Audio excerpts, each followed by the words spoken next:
Okay, so uh, here is the here's the class I created, variable rename, and here I gathered the text and I generate the tokens, Python tokens out of the text. And here I find the right tokens where the cursor lands. And here I get the name of the token, and in the occurrence, basically inside of the inside of the find target name, I check whether where the cursor lands is a keyword or is a soft keyword. If it's any of this, um, it will that that token will be ignored, and eventually it will return null. So uh, if if it returns a valid target token, then it has to be um, then it has to be the type has to be a name, and it has to be a valid key. It must not be a keyword. So here, the occurrence is guaranteed to be correct, and it should match exactly. It shouldn't be there shouldn't be like only match the substring because we're using the tokenized package APIs to for this task.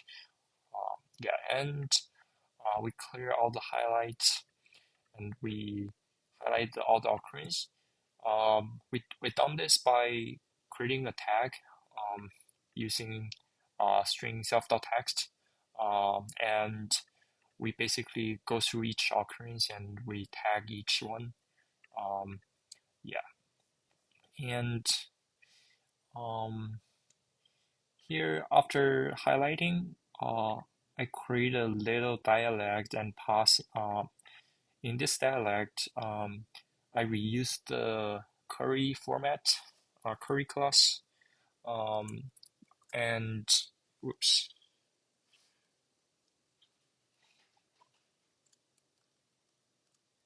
um, yeah, and I pass in the old name and the count numbers, and I think because this dialect will take over the main thread, so we can ensure that the user won't change any uh, things during this request unless they cancel this request.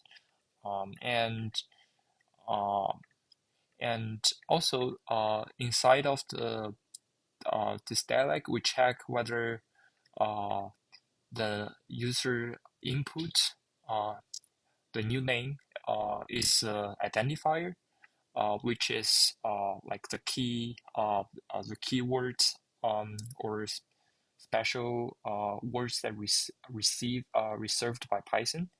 Um, and if there are any of these, we will show error um, and let the user to input another one. Yes. And after that, after we getting the new variable name, we will basically do transverse the occurrence in a reverse order, because the new variable might be of different size. So do it in the reverse order. Make sure all the indexes lined up um, correctly. Also here we use text.undo block start. This statement basically is to ensure that we can undo the entire change using Control R. And finally, we set the cursor to the original start. Um, uh, Also, this origin start is fixed because we are not changing any of the text before this point.